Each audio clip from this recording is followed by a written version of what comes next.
une vie est faite, il y a toujours des échecs et c'est comme ça que tu te construis. Bah, moi, c'est comme ça que je vois la vie en tout cas. Mais c'est comme ça que tu te construis parce que si tu as un échec, bah, faut justement, il y en a qui vont se dire, ah, bah non, mais si j'ai un échec, c'est bon, j'arrête, c'est pas pour moi et tout. Bah, pour moi, c'est pas comme ça. Si tu as un échec, c'est-à-dire qu'il faut redoubler d'efforts, il faut faire encore une chose, il faut insister et au bout d'un moment, ça sourira à toi et faut persister. De toute façon, dans la vie, qui ne tente rien de rien, hein.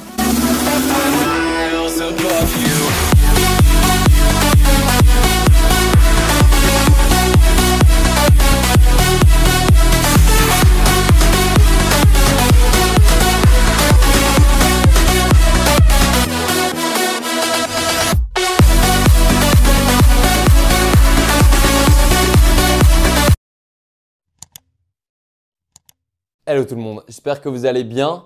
Aujourd'hui, on se retrouve pour un nouvel épisode de ma série à la force du mental et j'ai eu la chance de recevoir Dorian Foulon, un paracycliste français qui court notamment avec des cyclistes professionnels sans situation de handicap. Donc dans cette interview, vous allez en savoir un peu plus sur lui, sur son parcours, sur comment il a fait pour atteindre le plus haut niveau en paracyclisme et aussi comment il vit le fait de courir avec des personnes valides. J'espère que cette interview va vous donner beaucoup d'inspiration, va vous motiver à vous aussi vous surpasser et réaliser tous vos rêves. Et moi, je vous laisse découvrir tout ça.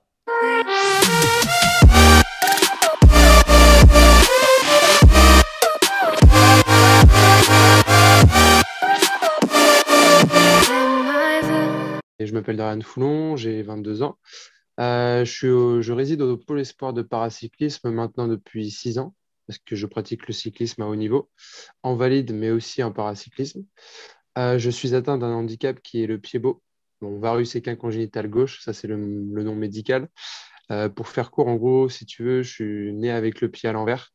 On m'a directement, au bout de 3 mois, on m'a opéré. J'ai eu une arthrodèse au niveau de la cheville. Du coup, en fait, ce qui entraîne une atrophie musculaire au niveau du mollet et de la cuisse. Mhm. Pour te faire un petit résumé, en gros, au niveau du mollet, j'ai 35% en moins de ma jambe saine. Et au niveau de la cuisse, j'ai 75% en moins de force. Ouais. Donc, ce qui est quand même assez conséquent. Pour faire court, en gros, je pédale à une jambe et demie. Donc voilà, moi j'ai commencé le vélo à l'âge de 10 ans à peu près, mais pour le pur loisir. Parce que si tu veux, j'ai toujours voulu faire des sports co, donc tels que le basket principalement et le foot aussi, mais on m'a toujours fortement déconseillé suite à mon handicap. Et je suis arrivé dans le vélo en fait un peu par hasard parce que ma mère pratiquait comme ça le vélo. Et en fait, c'est devenu très vite ma passion. Et après, j'ai eu la chance de rencontrer une personne qui m'a parlé du handisport. Et en fait, tout ça, ça s'est enchaîné. Et je me suis retrouvé en septembre 2014 au sein du pôle espoir de paracyclisme qui est au Pays Basque, donc dans un village qui s'appelle Urt, près de Bayonne. Et du coup, bah, suite à ça, après, j'ai commencé à faire des Coupes du Monde, j'ai été classifié, tout ça. Donc, j'ai remporté 2 classements généraux de Coupe du Monde en 2016 et en 2018. J'ai fait une troisième place au championnat du monde route en 2017 en Afrique du Sud. J'ai 16 titres, non, ouais, 16 titres de champion de France, piste et route mélangées. Après, bon, là, je te le dis, mais au niveau national, en handisport, il n'y a pas non plus un niveau très élevé parce que malheureusement, c'est pas assez développé encore. Il y a encore Mhm. énormément de travail à faire dans ce domaine-là. Et après, bon, le Graal. Avant les Jeux paralympiques, j'ai été sacré double champion du monde sur piste l'année dernière, en janvier, sur la poursuite. Donc, poursuite sur piste, donc 4 km. Je ne sais pas si tu t'y connais un peu. Et Ouais, après, l'Omnium, en fait, qui est un regroupement de 4 épreuves et un classement final. Et j'ai été champion du monde donc aussi de cette discipline l'année dernière. Donc ça fait un an et un mois du coup maintenant. Donc je suis toujours en titre parce que je ne pouvais pas pouvoir remettre en jeu mes titres malheureusement parce que le championnat du monde qui a été prévu fin mars a été annulé suite Mhm. à la période actuelle. Ouais. Beau palmarès quand même pour l'instant. Pas mal, pas mal. Après, tout ça, c'est un handisport. Après, voilà, chez les Valides, je cours au plus haut niveau amateur, si tu veux.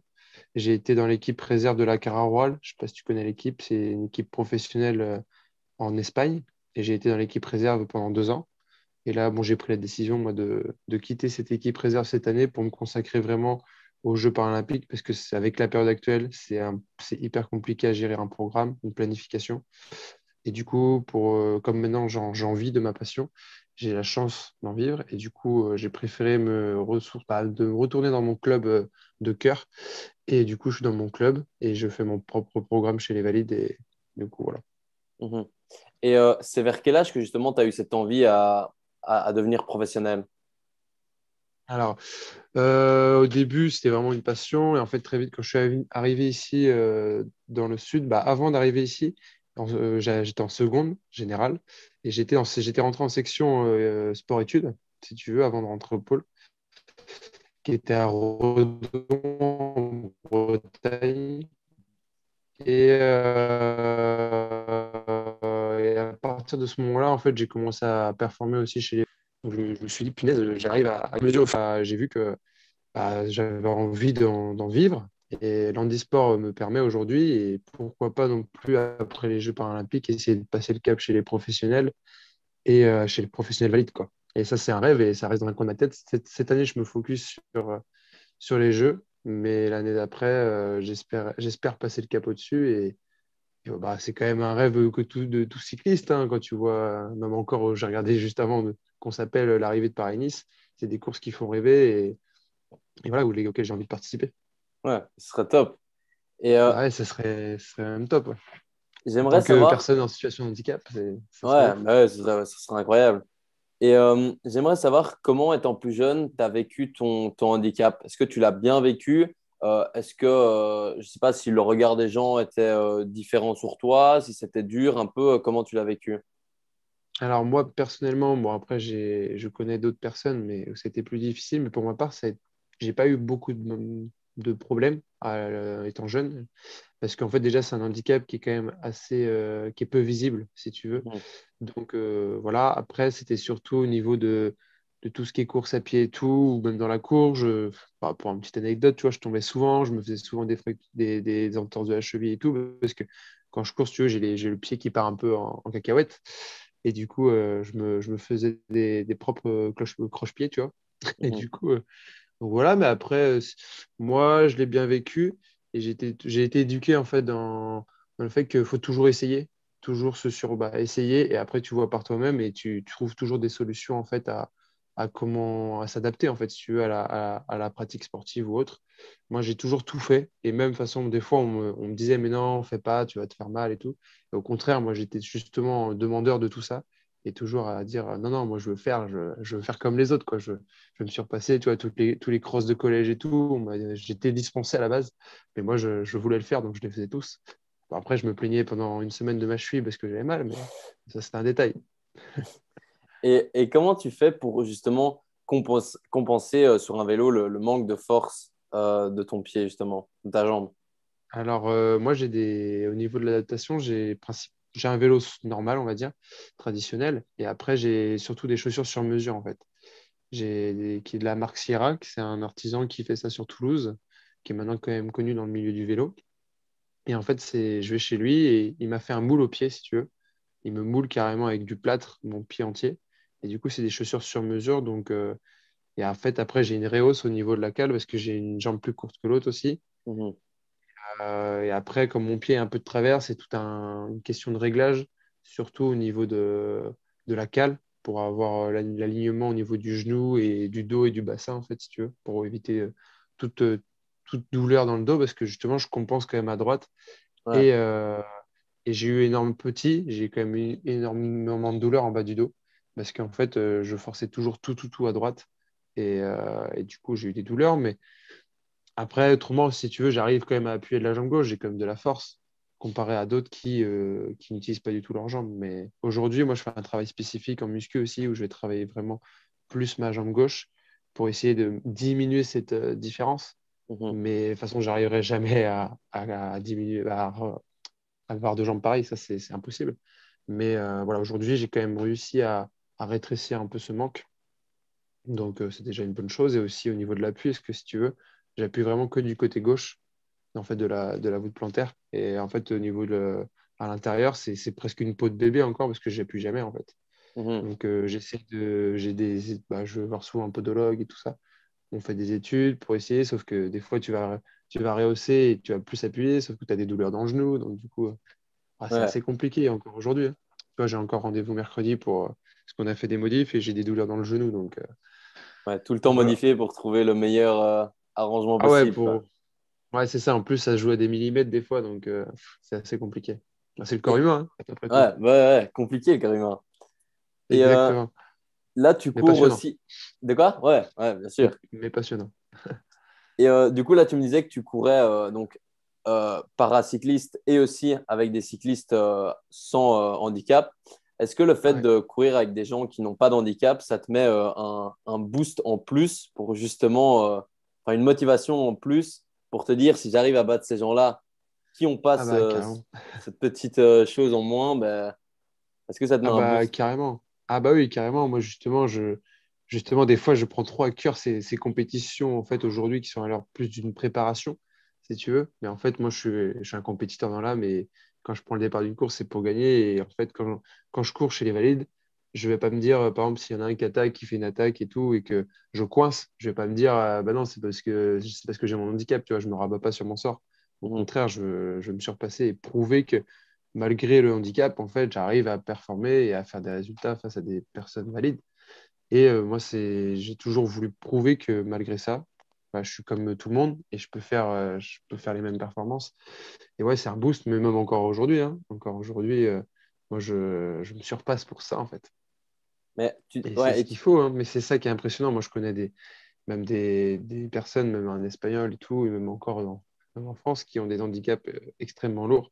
Et en fait, c'est des gens qui constamment se surpassent. Et tu te dis, mais en fait, toi, tu te mets à sa place, tu te dis, mais si ça, cet handicap, jamais tu.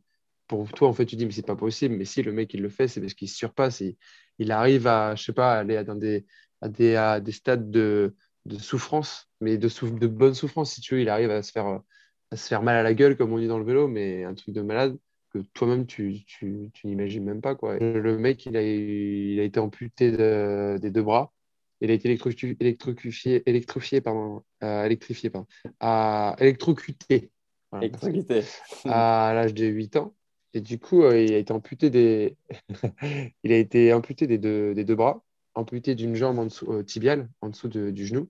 Et il a eu des greffes de peau aussi au niveau de la jambe gauche. Donc, tu vois le truc un peu? Donc là, il est au gros stade, quoi. Et bah, le mec, je pourrais aller rouler avec lui, faire 60 ou 100, même 100 km sans problème, je l'attendrai même pas, quoi. Le mec, il a des adaptations de folie sur son vélo. Et il s'appelle Ricardo Ten, même tu pourras aller voir sur Internet, en Espagne, il est assez connu. Et c'est un mec en or en plus, tu vois, il te fournit du bonheur. Et là, tu te dis, mais toi, tu te plains des fois pour rien dans le sport et tout. Et tu te dis, mais ça, en fait, ça te donne le sourire. Et tu te dis, bah voilà, en fait, j'ai pas à me plaindre, quoi. Ouais, c'est pour ça que j'aime bien avoir des gens handisport. J'en ai déjà eu plusieurs et ils ont vraiment une mentalité, ils kiffent la vie et tout et ils ont une Ah, bah ouais. détermination. Genre, enfin, tu les écoutes et ça te donne une de ces motivations Ah, juste mais c'est après clair. et ça te rebooste de ouf, quoi. Donc, ça, c'est Mais vraiment tu vois, même top. moi, ouais, mais moi, j'ai un handicap quand même assez léger, mais j'ai été éduqué quand même dans un. J'ai pas connu, en fait, très jeune tout ce monde-là. Et quand je suis arrivé dans ce monde-là, même moi, au début, j'étais, entre guillemets, gêné. Je me disais, mais moi, je suis pas handicapé, j'ai rien, quoi, par rapport à eux. Mais ces gens-là, en fait, ça te donne une vision de la vie, en fait, enfin, tellement différente de ce que tu Mhm. peux imaginer avant. Et en fait, c'est là que tu te dis, bah, c'est pas en fait, les gens-là qui, entre guillemets, sont les plus à plaindre, on va dire. Je dis bien entre guillemets parce que justement, au contraire, ces gens-là, c'est ceux qui se plaignent jamais et qui Ouais. sont toujours là pour dire, mais non, mais c'est la vie, enfin, faut se surpasser, tu continues à avancer, tu trouves des solutions et ils te donnent la banane tous les jours, quoi. Ouais, non, clairement, clairement. C'est pour ça que j'adore avoir des athlètes handisport parce qu'ils ont chaque fois un parcours différent et une histoire à raconter qui est vraiment blindée et touchante et blindée et motivante par la même Par la même chose. occasion. Mm. Yes. Et j'aimerais savoir en termes d'entraînement, une semaine type, parce que je pense que souvent vous faites ça en semaine et pas en jour, parce que, enfin, en Mm. semaine, j'aimerais savoir, ça, tu tournes à combien de kilomètres par semaine, tes entraînements, combien d'heures par jour, par semaine, etc. Mais ça dépend d'une planification et tout. Forcément, les semaines ne sont pas les mêmes, mais en gros, une semaine type, je vais tourner entre 20 on parle en heures, nous, en vélo, entre 20 et 25 heures de vélo, à plus 4 heures en gros de PPG. Je vais 2 fois 2 heures à la salle. Et après, des grosses semaines, tu peux être à plus de 25 heures de vélo et en kilomètres, ça tourne à. Allez, moi, j'ai fait une grosse semaine, j'étais à 900 kilomètres en 7 jours, tu vois, à peu près. Ah ouais, Ouais. Après, moi, ça, moi, c'est mon entraînement, tu vois, une personne avec un handicap quand même plus lourd. quand même, va faire beaucoup moins de kilomètres, ce qui est logique. Parce que moi, tu vois, je concours chez les valides, donc en fait, j'ai un entraînement presque pas d'un pro, mais juste en dessous, quoi. 900 Je suis kills par obligé semaine. Je fais pas ça toutes les semaines, je te rassure. Ouais, parce que c'est beaucoup.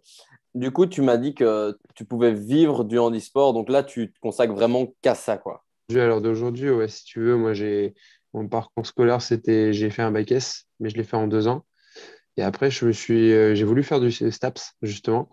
Sauf que j'ai eu mon frère qui est passé par là et tout. Et il y a quand même beaucoup de théories et tout. Et je suis pas, bon, honnêtement, tu vois, je suis pas un mec très dossier, très tout ça, avec des écrits et tout. Je suis pas fan, quoi. Et du coup, j'ai préféré aller en BPGEPS, qui est un brevet professionnel où tu es en alternance, où tu as des stages, tu es en immersion directement dans des assos, dans des équipes, dans des structures. Du coup, je suis parti sur ça et en fait, j'avais prévu de le passer en 2 ans, sauf qu'après, il y a eu le vélo, j'en vis maintenant. Et du coup, j'ai laissé de côté pour me préparer à fond sur les jeux, là, ma formation, que je reprendrai. Je devais reprendre en septembre dernier, Mhm. mais vu que les jeux ont été décalés, enfin, voilà, tu connais la situation. Du coup, j'ai repoussé et là, il faut que je finisse ma formation. Après les jeux, je me focaliserai là, cet hiver pour finir ma formation qui est pour devenir éducateur sportif, en fait, si tu veux. Mhm. Et Donc voilà. j'aimerais, j'aimerais un peu avoir ton avis sur le talent, si tu crois pas. Est-ce que pour toi, c'est suffisant pour réussir à plus haut niveau? Un peu ton avis là-dessus. Ah, le talent. Alors oui, moi j'y crois. C'est des personnes qui vont avoir du talent dans certains domaines. De toute façon, tout le monde a un talent dans un domaine, ça c'est sûr. C'est inné, maintenant il faut le trouver. Mais c'est pas parce que tu as du talent que tu réussiras. Moi, je suis pas d'accord avec cette notion. Parce que le talent va te permettre peut-être d'aller encore plus haut que certaines personnes, mais ça te demandera toujours du travail et énormément de travail. Et tu vois, des personnalités comme Martin Fourcade ou un Teddy Riner pour parler du monde du sport, ces mecs-là ont du talent. Mais derrière, c'est des bosseurs comme jamais, quoi. C'est des mecs qui sont acharnés de travail. Et c'est ça, justement, qui en font entre guillemets, des légendes, tu vois, des monstres dans leur sport. Mais tu mets une personne talentueuse sans travail derrière ou très peu de travail, une personne qui n'a pas de talent dans ce domaine et qui est acharnée de travail et qui est sérieux dans ce qu'elle fait, pour moi, elle va être supérieure à cette personne-là, qui est Mhm. talentueuse. Non, non. Après, j'y crois au talent. Tu as des bases, forcément. Des fois, ils arrivent de nulle part et tu fais, ok, bon, bah, il est talentueux, quoi. Ouais. Et j'aimerais savoir, c'est quoi ta plus grande fierté aujourd'hui?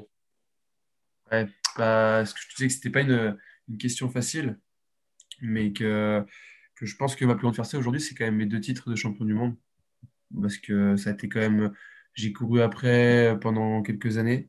Ça a été énormément de sacrifices et en fait, une fois que tu l'as, enfin, c'est un moment de bonheur et c'est un Graal. Après, certes, c'est un très court instant pour tout ce que tu as fait avant, mais en fait, ça vaut le coup et voilà. Après, non, c'est ma plus grande fierté et ça récompense tous les sacrifices et tout ce que tu as galéré pendant des années, en fait. Et du coup, c'est inexplicable, en fait. C'est un truc de fou. Et aujourd'hui, bah, mon prochain objectif est bien évidemment les Jeux et d'avoir la même sensation et le même résultat, pourquoi pas. On va tout faire pour, en tout cas, à Tokyo. Et après, à long terme, bien évidemment, Paris 2024, parce que même, tu vois, actuellement, j'ai eu un titre, bah, j'en ai eu 2 titres de champion du monde, mais c'est pas pour autant que j'en veux plus, quoi. Tu Ouais. vois. Bah oui, une fois que Il y en tu a prends qui pourraient goût. se satisfaire de ça, mais ah ouais, une fois que tu y prends goût, non, je te au moins au contraire. Il faut continuer à se surpasser et à bosser encore plus pour finir au top pendant le plus longtemps que tu peux, quoi. Bien sûr. Et j'aimerais un peu savoir, selon toi, qu'est-ce qui va faire la différence entre, il y a deux personnes qui travaillent, elles travaillent toutes les deux, et il y en a une qui va réussir justement à avoir des résultats et réussir à gagner des médailles et réussir au plus haut niveau, et justement l'autre qui va pas réussir à avoir ces résultats-là. Qu'est-ce qui fait la Ah ouais, différence? qu'est-ce qui fait la différence? Bah, et avec le même travail, tu penses? Tu veux dire? Ouais, la petite Après, chose qui il y va a faire. plusieurs, en fait. Après, il y a plusieurs paramètres qui rentrent en compte parce que, ouais, il y a le travail physique, il y a la préparation physique et tout ça. Il y a plein de choses. Mais après, derrière, tu as aussi une approche de la compétition. Tu as la prépa mentale, tu as tout ce qui est aussi au niveau de la diète et tout à côté. Tu as plein de petits trucs qui peuvent te faire passer le petit cap au-dessus de l'autre. Mais après aussi, tu as t'as des fois, enfin, moi, je sais que des fois, ça va jouer au mental. Tu vois, moi, au final, quand je gagne au championnat du monde, c'est pas parce que je suis plus fort que l'autre, honnêtement. On est vraiment dans ça. Pour te dire, je gagne à 3 dixièmes près. 3 dixièmes près. C'est strictement rien dans la vie. C'est rien, 3 dixièmes près. Et c'est vraiment, moi, c'était vraiment au mental que ça s'est joué dans les kilomètres, tu vois. Mais t'as ça aussi, des fois, la petite étincelle, où c'est aussi, ça va être le jour de l'athlète là, c'est son jour, où il va réussir à se surpasser, à donner le petit truc en plus qui va faire qu'il gagne. Mais après, ouais, c'est dur à expliquer pourquoi. De toute façon, après, jamais personne va avoir les mêmes. Je veux dire, tu vas prendre deux athlètes, tu vas faire travailler de la même façon, exactement de la même façon les deux. Ils performeront pas, ils Mhm. performeront pas pareil, tu vois. Il y en a, ils vont avoir. Enfin, même, tu vois, t'as beau te préparer, faire une planification et être prêt pour telle date, le mois de juin, par exemple. Il y a des athlètes, par exemple, dans le sport, ils vont être toujours mieux en mars qu'en septembre. Après, tu peux l'adapter, mais après, ouais, c'est compliqué comme question. Mais je sais pas si j'ai réussi un peu à répondre et à te dire un peu ça, mais il y a plein de choses qui rentrent en compte, tu vois. Mhm.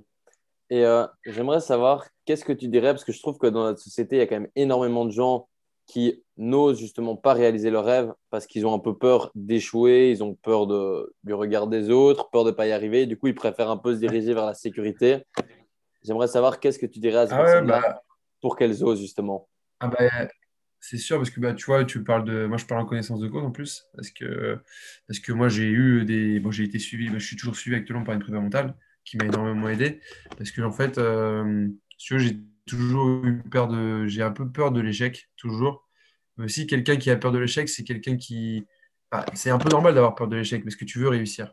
Mais c'est pas pour autant qu'il faut se stopper et ne pas faire les choses, parce que bah, déjà, en fait, il faut pas se préoccuper du jugement des autres, du regard des autres, parce que déjà, si tu fais le sport ou même des études ou plein de choses, enfin, pour plein de choses dans les rêves de ta vie, il faut le faire parce qu'en fait, tu le fais pour toi et pas pour les autres. C'est pour ton bonheur à toi, c'est pour toi avant tout. Et c'est pas justement de toute façon, tu seras toujours jugé par les gens, il faut passer outre ça. Et c'est pour moi, en fait, moi, le problème, c'est que par exemple, j'étais toujours dans le fait, s'il se passe ça, qu'est-ce que vont penser mes parents? Qu'est-ce que vont penser mon entraîneur? Qu'est-ce qu'ils vont penser?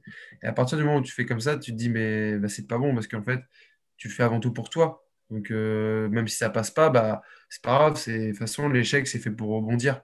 C'est toujours fait pour rebondir derrière. Donc, de toute façon, une vie est faite. Il y a toujours des échecs. Et c'est comme ça que tu te construis. Bah, moi, c'est comme ça que je vois la vie, en tout cas.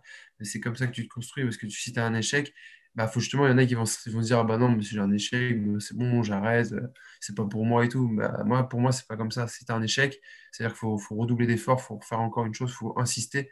Et au bout d'un moment, ça sourira à toi et il faut persister. De toute façon, dans la vie, qui ne tente à rien à rien. Hein. Faut toujours essayer et t'as rien à perdre. Enfin, il n'y a rien à perdre. Même dans le sport, moi, demain, si j'ai envie j'imagine, j'en ai marre du vélo, je veux aller faire de la natation, bah ouais, bah, j'irai faire de la natation et j'essaierai. Si j'ai envie moi, j'ai d'autres rêves hein, derrière. Au-delà, tu vois, un jour, j'ai envie de faire un Ironman, tu vois. Mhm. Je le ferai. Mais je sais que je le ferai. Après, combien je ferai, j'en sais rien, mais moi, c'est de le réaliser déjà. Ouais, Et non.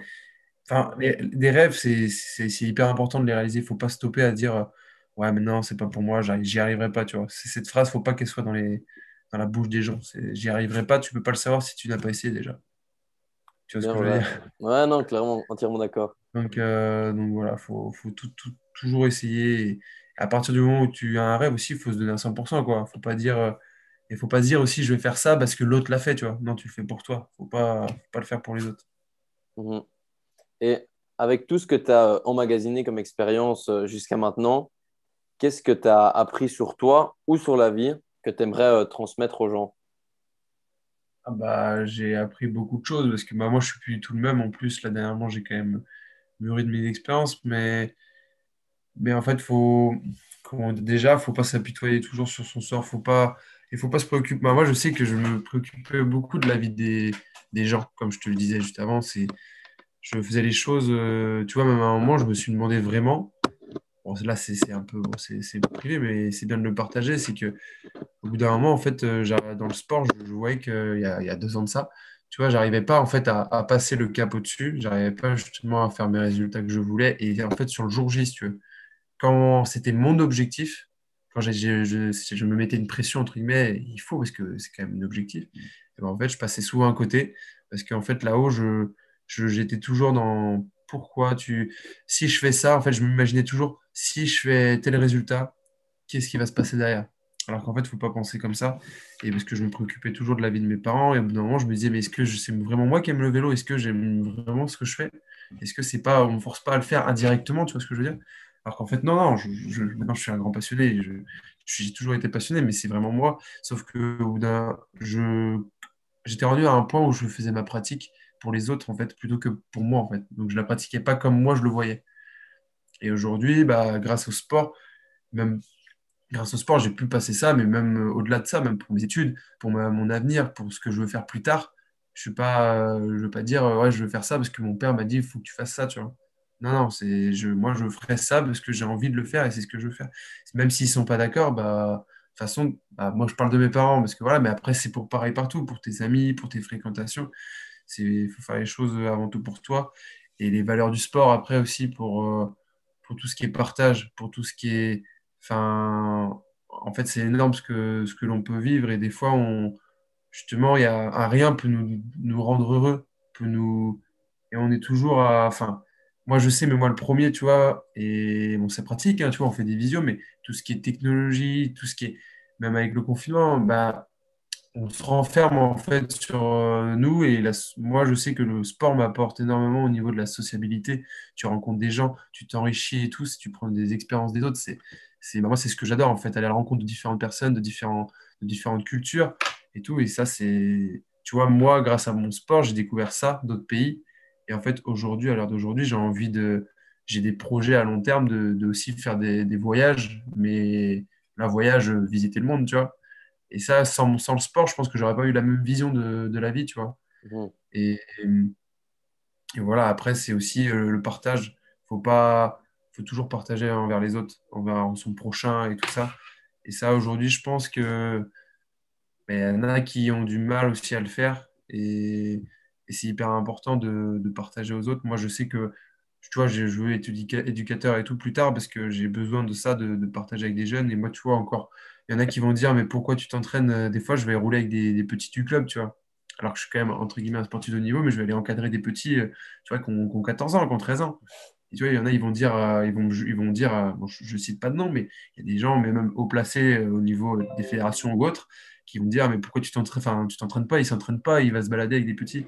Bah non, parce que c'est pas ça mon entraînement, mais ça c'est mon plaisir, c'est du bénévolat, tu vois. Et moi j'ai besoin de ça pour en fait me sentir bien aussi au niveau bah, psychologique et tout, parce Mhm. que j'ai besoin de partager. Et quand je partage, en fait, et ben justement, c'est même eux qui me poussent à. Je suis un peu leur exemple, tu vois. Et du coup, ben, ça me pousse encore à me surpasser, à me surpasser. Et là, je te parle pour le domaine du sport, mais le sport, en fait, c'est une leçon de vie c'est une leçon de vie tout simplement, en fait. Ça a tellement de valeur que, mais pour les études, c'est le sport, les études, tout, enfin, c'est exactement la même chose. C'est, c'est un truc de fou, quoi. Sans le sport, je sais pas ce que je ferais aujourd'hui, quoi, tu vois. Parce que moi, je sais que des fois, pourtant, des fois, je peux te dire, t'as envie de tout envoyer bouler. Oui, ça Ça, c'est d'office. pareil. Ouais, non, c'est pas tous les jours facile. Il y en a qui vont me dire aussi pareil, ouais, t'as la belle vie et tout. Bah, prenez ma vie, les gars, on va faire un échange pendant 2 mois, vous allez voir. Et, Non, clairement. mais non, non, non, c'est vrai que c'est une vie atypique, un sportif de haut niveau, mais voilà, même pour une personne, j'allais dire lambda, c'est pas du tout péjoratif, mais une personne qui fait pas de sportif de niveau, qui a un job et tout, c'est quand même hyper important justement de garder ce sport, en fait, cette partie-là, Mhm. parce que ça permet déjà d'extérioriser, de sortir d'un environnement où tu vois, moi, par exemple, quand je vais voir mes amis, enfin, ils sont pas dans le monde du vélo, et je vais pas parler de vélo. Et justement, moi, je vais parler de leur boulot, de autres, tu vois, des choses que j'ai besoin d'entendre, parce que je vis pas ça, moi. J'ai besoin qu'on ne parle pas tout le temps de mon sport. Et les Mhm. gens qui sont au boulot, de faire du sport à côté, c'est énorme parce qu'il faut qu'ils puissent extérioriser, ça permet de se défouler. Et c'est là qu'en fait, les gens, ils vont trouver leur bonheur, je pense, et de relâcher toute la pression qu'ils peuvent avoir au boulot ou autre, hein, au niveau de la famille, de plein de choses. Et après, c'est bien de faire des fois, tu sais, son sport chez soi, tout seul. Après, moi, je sais pas quelle vision tu as, mais aussi d'aller dans le partage, tu vois. Ouais, non. D'aller rencontrer d'autres gens, de partager le sport avec eux. Parce que c'est ça qui. Tu rencontres d'autres personnes, du coup, tu as d'autres. voilà, tu partages, tu as d'autres visions de la vie et tout, et du coup, tu t'enrichis, quoi. Ouais, Et ça, non, c'est clairement. important pour une stabilité, entre guillemets, dans la vie, c'est ça. Ah C'est ouais, ça qu'il non. faut, quoi. Je suis entièrement d'accord. Le sport, c'est la base dans la vie. Il faut en faire absolument. Ça apporte tellement de Ah ouais. choses. Donc, Ah oui, oui, c'est ça. ça, clairement. C'est pour Ouais. ça que j'essaye de pousser un maximum les gens à en faire. Ah oui, mais même en plus, je veux dire, c'est pas parce que il y en a, ils vont dire, ouais, mais je suis pas fait pour ça et tout, mais il n'y a Si. pas de gens Ouais, faits pour faire du sport, tu vois. Enfin, bien tout le monde sûr. peut faire du sport. Des excuses, Chacun à hein. son niveau, mais tout le monde peut faire du sport. Bien Enfin, sûr. tout le monde peut s'adapter et tout. Donc, moi, c'est ça qui, des fois, il y a des gens qui vont dire, ah, mais je suis pas fait pour ça et tout. Enfin, bah, si, tout le monde est fait pour faire du sport, tu fais à ta façon, tu as ton rythme à toi et voilà, tu t'adaptes. Mhm. Et tout le monde peut trouver son bonheur dans le sport. Peu Clairement. importe. Clairement, clairement. Voilà. Entièrement d'accord avec ça. Et pour ma dernière question, bah, ce serait tout simplement tes futurs objectifs à long terme ou à court terme. À court terme, bien évidemment, c'est les Jeux paralympiques de Tokyo. Ça, là, fin août, début septembre, qui est de ramener la plus belle des médailles, tu vois. Évidemment, je ne vais pas le cacher. Je ne suis pas encore ma sélection, j'ai pas le papier officiel, mais j'ai rempli les minima et enfin aujourd'hui, il y a 90% de chances que j'y sois. J'ai pas ma sélection en papier, quoi, mais voilà. Et du coup, ce serait de ramener les médailles d'or, surtout sur la poursuite, parce que je serai champion du monde en titre, Mhm. évidemment. Et après, à long terme, bah, il y a Paris 2024, et même moi, je me projette à Los Angeles en 2028. Mais et après j'ai d'autres projets aussi tu vois, bon, ça c'est mes projets perso, mais de faire, tu vois, un tour de France, mais à vélo, tu vois. Tour de France, mais en packaging, tu vois, avec tu te balades et tu dors dans la tente et tout ça, Ouais, quoi. ouais, ça, c'est ce qu'ils font, ça. Un bon road trip, tu vois. Et ça, moi, j'ai voulu le faire avec le confinement. Il y en a beaucoup qui se sont mis à ça. Même des gens qui faisaient pas forcément de vélo pendant le confinement. Moi, j'avais déjà cette idée avant, mais ça, c'est un truc qui est actuellement dans ma prépa, c'est très compliqué de le faire, tu vois. Enfin, je peux Bah pas oui. me permettre de partir pendant tant de temps, même Mhm. si c'est physiquement, tu travailles, mais c'est pas pareil. Ouais, ouais, Tu fais d'office, pas. Donc, d'office. du coup, voilà, ça, c'est un projet que j'ai perso. Et après, bien évidemment, j'aimerais bien aussi plus tard être éducateur et aussi accentuer après, ça, si tu parles d'un projet à long terme après ma carrière, mais de travailler aussi dans le développement des jeunes, mais surtout dans le milieu du handisport. Parce Mhm. que aujourd'hui, il y a énormément de jeunes encore, malheureusement, qui soit ont un accident, souvent c'est ça, mais qui ont un accident, ou qui naissent avec un handicap, et les parents ne sont pas forcément sensibilisés, si tu veux, encore à ça. Ils Mhm. sont pas au courant que, honnêtement, aujourd'hui, peu importe le handicap que tu as, tu peux quand même pratiquer presque toutes les disciplines. Alors Ouais. forcément, il y a des exceptions. Il y a toujours une possibilité d'adaptation. Et ça, moi, j'aimerais en fait encore travailler sur ce développement-là et accompagner des jeunes jusqu'à, pas forcément au niveau, tu vois, accompagner les jeunes dans le sport. Et après, eux, ils font leur choix s'ils vont vers le haut niveau ou s'ils restent en loisir et tout. Mais moi, c'est plus tard, j'aimerais travailler là-dedans au niveau de la fédération. Et voilà, c'est la fin de cette interview. J'espère qu'elle vous aura plu. J'espère qu'elle vous aura donné un maximum de motivation. Encore une fois, n'hésitez pas à vous abonner à ma chaîne YouTube. Ça m'aide toujours de ouf. Ça vous prend que 2 secondes. Activez la petite cloche pour ne louper aucune de mes prochaines vidéos. Et moi, j'ai plus qu'à vous dire à très vite pour une prochaine vidéo. Ciao!